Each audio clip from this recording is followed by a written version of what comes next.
नमस्कार, मैं के अरविंद लोकतंत्र नामा के विशेष कार्यक्रम फेस टू फेस में आज मेरे साथ विश्व ख्याति के धर्मगुरु और भारतीय जनता पार्टी के वरिष्ठ नेता पूर्व केंद्रीय मंत्री श्री सतपाल जी महाराज।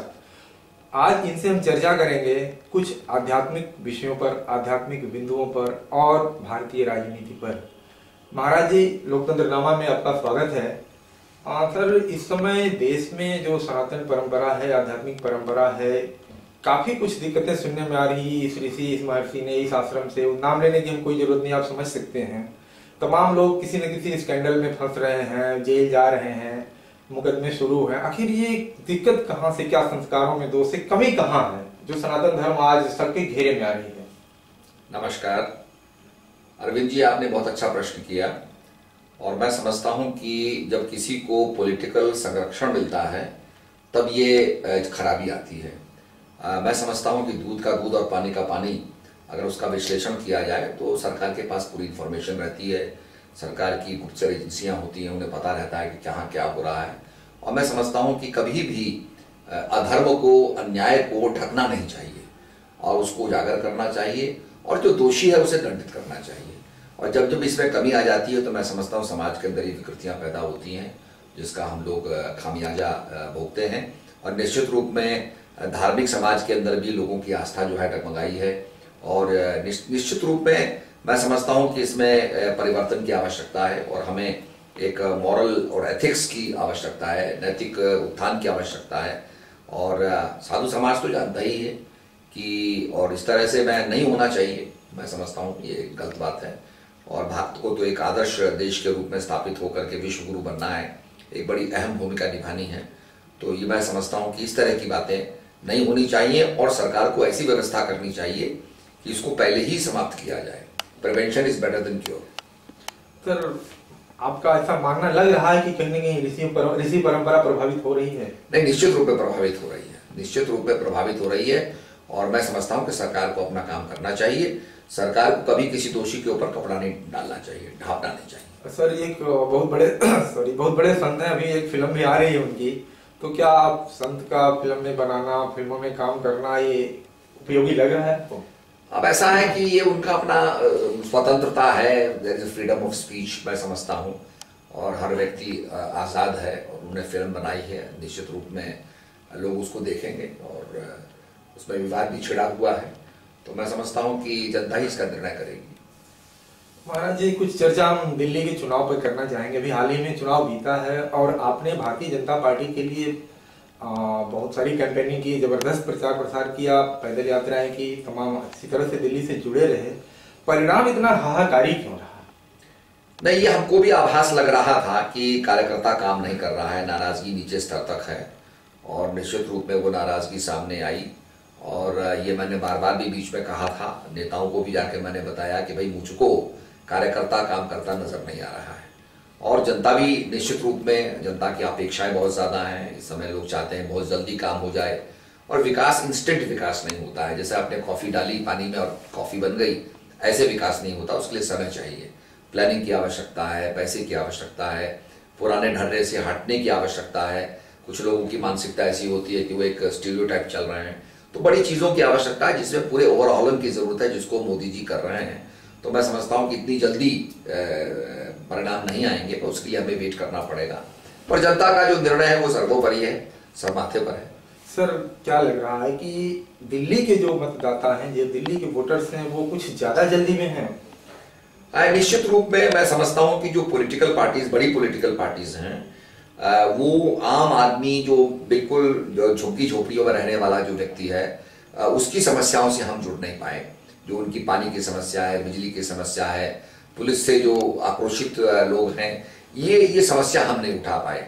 हमने बात कही कि हम मकान बना के दे देंगे, हम बहुत कुछ कर देंगे, हम दिल्ली को सिंगापुर की तरह से हाईटेक सिटी बना देंगे, ये सब बातें हमने की। पर जो उसकी अपनी समस्याएं हैं वहां तक हम नहीं पहुंच पाए और निश्चित रूप में जो कॉमन मैन है, बिल्कुल झुग्गी झोपड़ियों के अंदर बैठा है, उसको हमें स्पर्श करना चाहिए, तभी हमारी विजय होगी। मतलब यही कारण था कि 8-9 महीने पहले लोकसभा की सारी सीटें आप जीत गए और ठीक उसके बाद अभी जो विधानसभा का चुनाव हुआ है तो उतनी ही बुरी तरह से सफाया हो गया भारतीय जनता पार्टी का।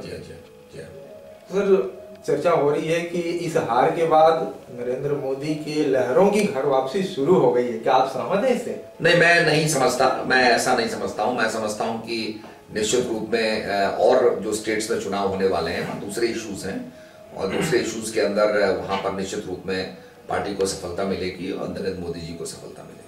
तो ये किरण बेदी प्रकरण अभी भी चर्चा का विषय बना हुआ है, यद्यपि वो भी चुनाव हार गई। तो आपको क्या लग रहा है कि पार्टी का डिसीजन सही था उनको लाने का? अब ये पार्टी के बहुत से निर्णय होते हैं जिसके पीछे बहुत सी रिपोर्ट्स होती हैं कि इस चीज के आधार पर निर्णय किया गया और एक महिला को बनाने का उन्होंने निर्णय लिया। सर, आप संत भी हैं, राजनेता भी हैं। इस समय एक परसेप्शन सा बन गया है कि हिंदूवादी ताकतें बहुत जल्दी में हैं, कि इनको लग रहा है कि 800 साल बाद नई दिल्ली में किसी हिंदू की सरकार बनी है तो सारे रुके हुए कामों को इसी वक्त कर लें। इस जल्दी का खामियाजा मुझे लगता है कि अब आपकी सरकार को भुगतना शुरू हो गया है। क्या आप सहमत हैं इस बात से? ये वोट का पोलराइजेशन हुआ है, जो नॉन बीजेपी वोट है वो एक तरफ इकट्ठा हुआ, उसका पोलराइजेशन जो हुआ है। और मैं समझता हूं कि हमको धीरे धीरे लोगों के मानसिकता बदलनी चाहिए। जो हम परिवर्तन चाहते हैं वो परिवर्तन हमें स्वयं बनना पड़ेगा, अपने जीवन के से शुरू करना पड़ेगा। तो मेरा मानना यह है कि हमारी तो भावना रही है सर्वे भवन्तु सुखिनः सर्वे सन्तु निरामये सर्वे भद्राणि पश्यन्तु मा कश्चित् दुःखभाग् भवेत्। सबका भला चाहने की भावना हमारी रही और हमारे सनातन धर्म का यही उद्घोष रहा कि हे परमात्मा सब सुखी हों, सर्वे भवन्तु सुखिनः सर्वे सन्तु निरामये। उसमें कोई, मैं समझता हूँ, धर्म की संकीर्णता नहीं आती, जाति की संकीर्णता नहीं आती, अमीरी गरीबी की संकीर्णता नहीं आती। सबके मंगल कामना की गई है और इसी भावना से हमें काम करना चाहिए। और हम निश्चित रूप में सूरज की तरह चमकेंगे तो निश्चित रूप में सनातन धर्म के प्रति लोगों का आकर्षण बढ़ेगा।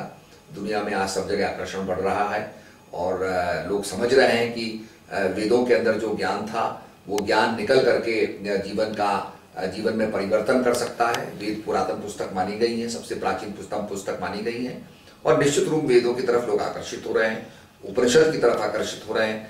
हमारे माननीय प्रधानमंत्री जी ने जब वो जापान गए थे तो जापान के प्राइम मिनिस्टर को उन्होंने गीता दी। तो ये अपने आप में बहुत अच्छा कार्य है और मोदी जी ने भारत के सम्मान को बढ़ाया है। प्रत्येक भारतवासी ने इस बात का तो निश्चित रूप में अनुभव किया कि भारत का गौरव बढ़ा है, भारत का सम्मान दुनिया में बढ़ा है। सर, ये आप भारतीय जनता पार्टी का तो नहीं, लेकिन उससे संबंधित जो संगठन है उनका जो घर वापसी वाला प्रोग्राम है, घर वापसी और धर्म परिवर्तन से जुड़ा और कई बच्चे पैदा करना, क्या आप भी व्यक्तिगत रूप से इसको सहमत हैं, असहमत हैं? आपका क्या कहना है? असल में मेरा मानना है कि there should be freedom of action. भाई, freedom of speech and freedom of action. हर आदमी स्वतंत्र है और स्वतंत्र रहना चाहिए और हर आदमी को आज़ादी है, उस पर कोई कंपल्शन नहीं होना चाहिए। और मैं समझता हूँ कि हमें थोड़ा मर्यादा में रह करके बातें करनी चाहिए। सर, ये आम आदमी पार्टी की सफलता को मुलायम सिंह, लालू प्रसाद यादव, नीतीश कुमार जी, तमाम लोग इसे अपने पक्ष में करने के लिए एक पैतरेबाजी सी कर रहे हैं। आपको क्या लग रहा है कि आम आदमी पार्टी का विस्तार दिल्ली से बाहर भी हो पाएगा? मैं समझता हूं नहीं हो पाएगा, पर वो प्रयास करेंगे। और केजरीवाल जी ने स्पष्ट कह दिया है कि हमको बड़ा अहंकार आ गया था, हम पूरे देश में चुनाव लड़ने की सोच रहे थे और लड़े भी और उसके नतीजे सामने आ गए और उन्होंने ह्यूमिलिटी दर्शाई है। और मैं समझता हूं कि निराभिमान होकर के वो काम करेंगे तो निश्चित रूप में परिणाम अच्छे होंगे और मैं उनको शुभकामना भी देता हूं। पर इसके साथ साथ ये भी कहना चाहूंगा कि और पार्टियां, क्योंकि ये पोलराइजेशन ऑफ वोट हुआ है, अगर आम आदमी पार्टी का वोट और कांग्रेस का वोट अलग अलग होता तो ये स्थिति नहीं बनती। तो पोलराइजेशन ऑफ वोट हुआ है और मैं समझता हूं कि ऐसी स्थिति और राज्यों में नहीं है और ये देखना पड़ेगा, समय बताएगा। महाराज जी, एक व्यक्तिगत सवाल मैं पूछ रहा हूँ, शायद अच्छा लगे न लगे आपको। आप देवेगौड़ा जी के समय में मंत्री रहे हैं, इतने वरिष्ठ नेता हैं, आज आपकी स्थिति भारतीय जनता पार्टी में कुछ अच्छी नहीं दिख रही, आपके फॉलोअर्स बड़े चिंतित हैं। आपको क्या लगता है? आपको नहीं लगता है कि आपके साथ कुछ आपको अंडर एस्टिमेट किया जा रहा है पार्टी में? अब ऐसी बात नहीं है। मैं समझता हूं कि पार्टी को समझना चाहिए और हम लोगों ने तो झारखंड के अंदर, हरियाणा के अंदर, जहां जहां भी चुनाव हुए वहां काम किया और पार्टी को लाभ मिलेगा। और हमारा एक सोचना जो है वो आप जानते हैं, हम मानव धर्म को मानते हैं और देश में सद्भावना चाहते हैं, तो पार्टी निश्चित रूप में उपयोग करेगी और आगे कोई ना कोई भूमिका देगी। सर, एक आखिरी सवाल, आपके फॉलोअर्स भारत के बाद दुनिया में भी कई देशों में फैले हुए हैं, क्या इनके लिए आप कुछ संदेश देना चाहते हैं? मैं सबके लिए ही संदेश देना चाहूंगा कि भाई जो परिवर्तन हम चाहते हैं कि दुनिया में परिवर्तन हो, that change should be from us. हमसे ही वो परिवर्तन शुरू होना चाहिए। उस चेंज के लाने के लिए हमारे ही जीवन से वो चेंज शुरू होना चाहिए। और सद्भावना का हम संदेश देते हैं कि जो आप नहीं चाहते कि कोई आदमी आपके साथ करे, ऐसा दुर्व्यवहार आप दूसरे के साथ भी ना करें, तो निश्चित रूप में ये दुनिया एक अच्छी जगह बन जाएगी। It will be a better place. Sir एक सवाल और छोड़िए, ये भारत के प्रधानमंत्री नरेंद्र मोदी जी को आप किस रूप में ले रहे हैं? किस रूप में? नायक, महानायक? मैं समझ रहा हूं कि बड़ा अच्छा चेंज ला रहे हैं, और जो अच्छी जो चाहती हैं, जो शक्तियां चाहती हैं कि भारत विश्व का गुरु बने, उसको लाने के लिए मोदी जी पूरा एक संकल्पबद्ध हैं। उन्होंने इस बात की घोषणा भी की है, एंड डेफिनेटली उनके विचारों से मेल जोल खाते हुए लोग जो जुड़ रहे हैं, तो एक शक्ति का वो संचार कर रहे हैं, और निश्चित रूप में उससे भारत का भला होगा। धन्यवाद महाराज जी। धन्यवाद। ये थे विश्व ख्याति के धर्मगुरु श्री सतपाल जी महाराज और भारतीय जनता पार्टी के वरिष्ठ नेता। इन्होंने धर्म से, अध्यात्म से और राजनीति से सभी जुड़े हुए मुद्दों पर बड़े ही बेबाकी से अपनी बात रखी। Thank you sir.